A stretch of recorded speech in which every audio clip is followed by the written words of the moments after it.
Morning, everyone. Josh here, Solopreneur Grind. It is it's only Tuesday, March the 12th. And I don't know what it is with this lighting. If you're watching on YouTube, it looks dark out. It's pretty light out. Maybe because of the shade, the sun. I don't know. Anyways, things going well. It's a Tuesday. And essentially with my company, I mentioned it last week where we're starting a new service offering, and it's been pretty exciting. We have the new landing page up and running, and this week we'll be testing advertising it essentially. I mean, one of the easy ways if you want to get a service business or product business up and running is do some market research on it. Make sure it's something your market wants and is willing to pay for, and then create a landing page and just throw traffic at it, right? Now, obviously, if throwing up a landing page is easier said than done, it's actually not that hard. I was so surprised. We were looking around at different options to use to create the landing page. I already have a Squarespace website. It's easy to create landing pages on there, but we weren't thrilled with the custom landing pages that they offered. And so we were looking around for other tools, and we ended up using Google Sites. You can build free pages, like website pages on Google. I swear these guys are going to take over the world, and because you can do anything with them for very little money, in this case for free, and use a custom domain, which I figured out how to do. I'm not very technically savvy. But anyways, there's all these landing page options now. Highly recommend Google Sites if you haven't tried it.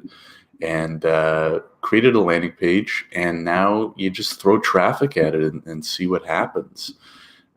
So sometimes, just keeping it simple is the best way to go, especially with things like sales. Yes, you can try all these tricks, and we're definitely going to try some paid ads and stuff like that. But to start out, throw it in certain related groups.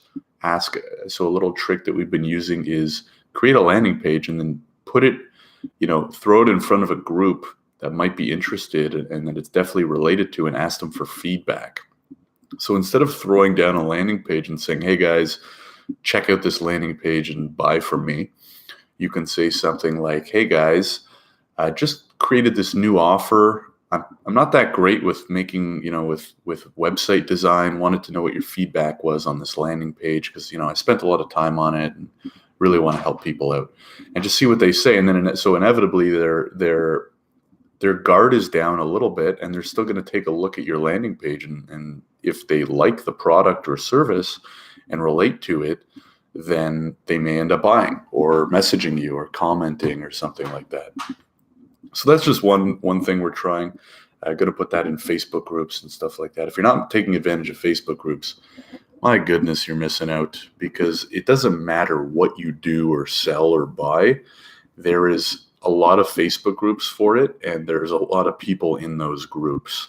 And so in my case, I do immigration law, and there are groups with, I kid you not, hundreds of thousands of people that are interested in one specific immigration program, or, immigrating to Canada in general, stuff like that.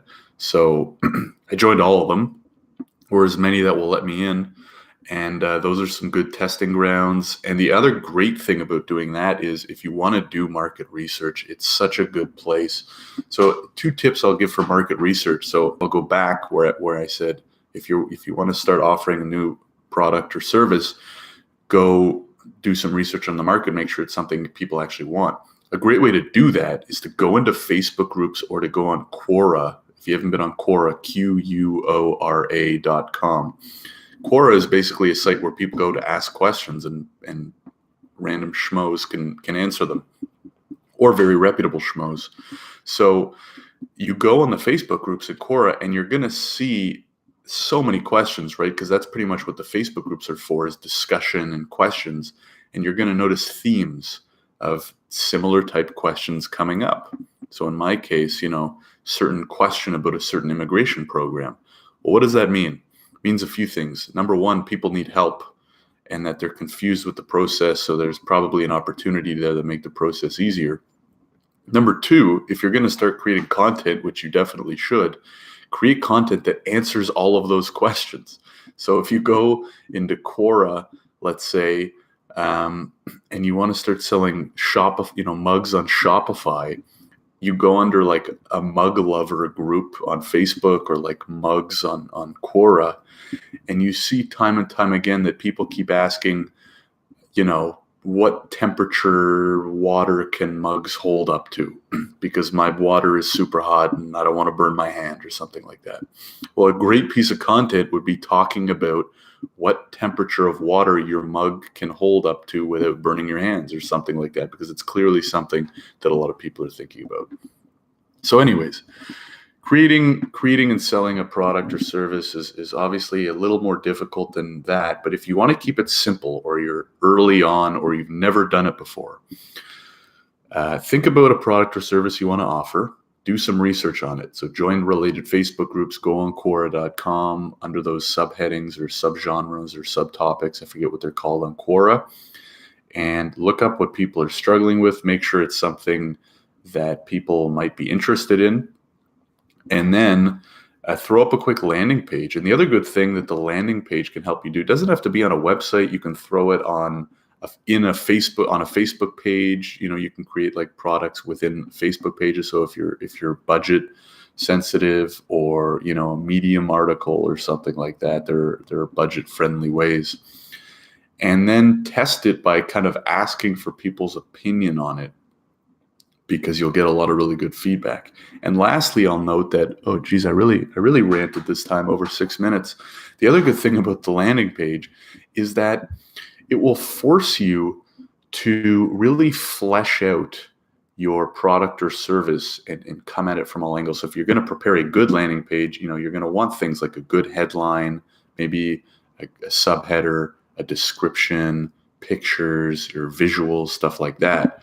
So instead of just going to random people and like pitching some random service, creating the landing page is going to make you flesh out your idea on paper or electronic paper, and it'll really give you a better understanding of what you're trying to sell and what people might want from what you're trying to sell. So really good exercise either way. That's it for today. I think the theme of the week might be selling. I talked about it yesterday. Sales is so important. But anyways, have a great Tuesday, and I will talk to you tomorrow.